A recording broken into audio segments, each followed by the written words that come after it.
Hey guys, this is the Shitski, and I'm going to be doing my SmackDown review from yesterday.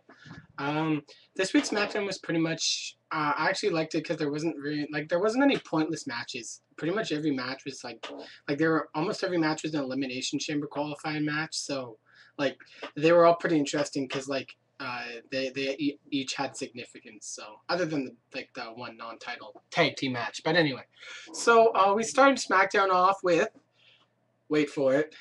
Can you dig it? Sucker! My man Booker T coming back to the WWE as an announcer. So he came in, did his whole entrance. I was happy. Booker T back. I'd like to see him wrestle, but he's getting old, and yeah, he hit it as the announcer. Some people were saying that they didn't like him, like as an announcer. I don't know. They thought that he wasn't like they thought Matt, because I'll be honest, I actually liked. I mean, I wish they wouldn't have gotten rid of Matt Striker because I actually liked him a lot too. But like, I don't know. I feel like Booker T's like a father figure because that seems kind of weird, but like because he stands up to Michael Cole. So yeah, I like that. So I mean, I'm sad Matt Striker's not there. I wish they hadn't gotten rid of him, but you know. Booker T, I mean, in terms of insight, Matt Striker was probably more knowledgeable, but in terms of entertainment, Booker T is better. So yeah, we started things off with Booker T, but then like right as he was leaving, Vicky Guerrero came out, and she came in with Dolph Ziggler and demanded that Kelly come to the ring. And she's like screaming. She fucking hurt my ears so bad. She's like screaming multiple times for Kelly to come to the ring. Kelly comes in the ring and stands up to Vicky and tells her she's sick of her like going through her stuff. And apparently she like goes and looks through her personal things and invades her privacy.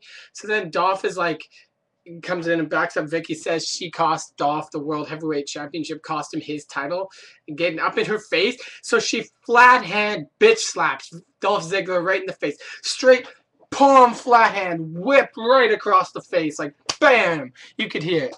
Bitch slap in the face. And down goes Dolph. Awesome. Then Vicky comes in and she's like getting all up in her grill. So she pushes down Vicky as well. And she's like, what? You want some of this? Kelly, you motherfucker. So yeah, she gets up into Vicky's grill. And then Lay Cool comes out and they kind of protect Vicky. And then Vicky makes the main event. Dolph Ziggler and Lay Cool versus Edge and Kelly. If Lay Cool beats Kelly, Edge loses the title. So a huge stipulation tonight. Then we had our first match of the night, which was a non-title match between two members of the core, Gabriel and Slater, against the tag champs Santino Morel and Vladimir Kozlov. I was really like, it was a good opening match, not very long. It was Justin Gabriel won it for the core with a 450 splash, but it was pretty entertaining. Like Booker T was really entertaining during that match at ringside. He had this one part where like he was talking about like someone asked Booker T like is it important to have like a leader in a group because like the core there really isn't, and Booker T's like, I feel it's important that you have a star forward, that quarterback, that center on the team, and so there has to be a leader. And then Michael Cole's like, yeah, okay, so like on this announce team, I'm the D Wade, and you guys are the players dishing me off the pass. And then Booker T's like, no, man, you're like the guy who sits on the bench. It was pretty funny. Again, I ruin jokes because I'm not very funny, but it sounded a lot funnier. Anyway, yeah, so it was won by the core, those members of the core. Then we got to I believe it was, well, they showed this WrestleMania pinata for later with Alberto Del Rio. But then we had our first Elimination Chamber qualifying match, Drew McIntyre and Kofi Kingston. Good match. Two young stars. Great. Back and forth. Kofi, the crowd's always in it for Kofi. Booker T was behind Kofi Kingston because they're actually really similar. I think that's why I like Kofi Kingston a lot, because I love Booker T, and Kofi Kingston's like a slimmer, more athletic version of Booker T. So they were fighting this one part. McIntyre flung and flipped on the outside, flipped Kofi. He hit the ring post, then he hit the steel steps on his ribs. Oh, it was brutal. But yeah, good back and forth. Finish came when Kofi was going in for Trouble in Paradise, but Del Rio came up on the screen and distracted him, and then Drew McIntyre hit the Future Shock DDT for the win. So Drew McIntyre, Dolph Ziggler and Edge both automatically. I forgot to mention there would be 4 qualifying matches for the Elimination Chamber. Edge and Dolph Ziggler were both in it automatically, and so your third qualifier is Drew McIntyre. Then we had that promo of that 221-11 thing. I know it's The Undertaker. Like, who else? It's not going to be Sting. It's too early to bring him back. Then we had our second Elimination Chamber qualifying match. Rey Mysterio versus Jack Swagger. Another really good match. Michael Cole was ranting about the fact that Rey injured Cody Rhodes and all that.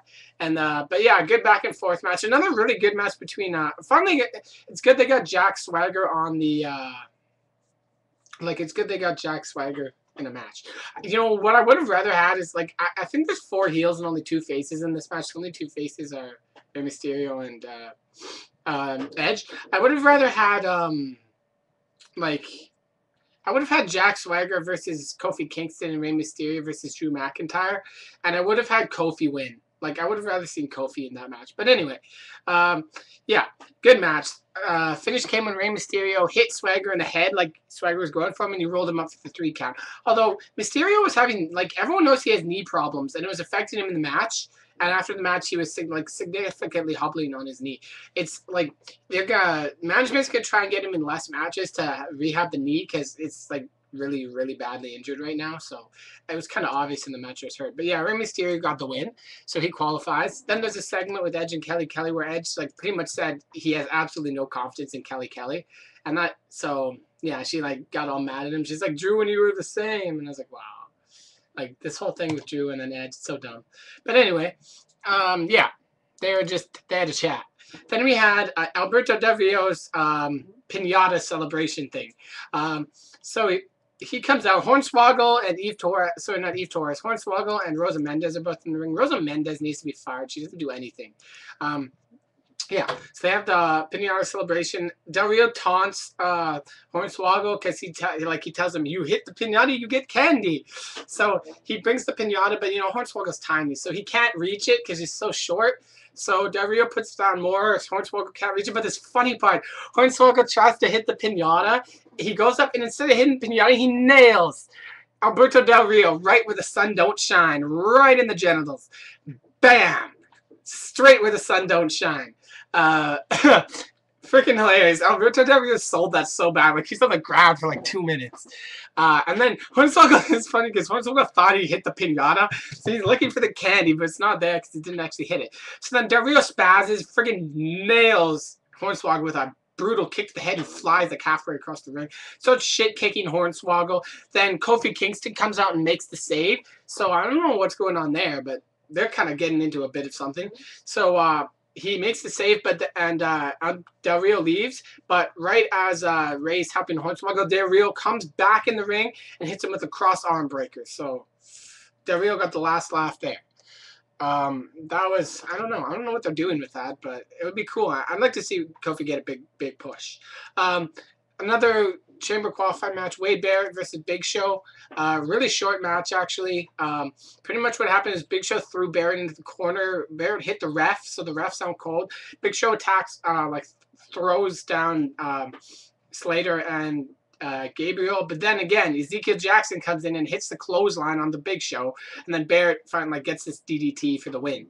So Wade Barrett qualifies, but then after the match, Big Show gets pissed, attacks everyone in their court. But then, again, for like the 6th week in a row, Ezekiel Jackson powers down the Big Show with a body slam. Like, I don't know, man. They just keep giving more and more and more momentum to Jackson. I'm thinking I'm like 99% sure that they're going to do Jackson versus Big Show. And then I think that Big Show's going to win because they've been giving Ezekiel Jackson like the momentum every week. Like, Big Show hasn't been able to stop Ezekiel Jackson for a month. Like, he's just shit-kicked everyone. No one's even done, pretty much nobody's been able to touch Jackson recently. So, yeah. So there we go. The qualifiers for the Elimination Chamber are McIntyre, Mysterio, Big Show, and Kane. So I forgot to mention Kane. He beat Chavo Guerrero. It was like 2 minutes. Nothing more to say about that. Along with Dolph Ziggler and Edge. So that's your 6 qualifiers. Then the main event, Edge didn't really get in it much. It was actually Kelly Kelly versus Lay Cool the whole time. And Kelly Kelly actually got the pin. So Edge defended his title because Kelly Kelly kept it with him. And then Vicky fired Kelly after. So that was weird. So that was a pretty good SmackDown, actually. I was actually really entertained. And, yeah, I liked it. So give me your thoughts and let me know what you thought of SmackDown.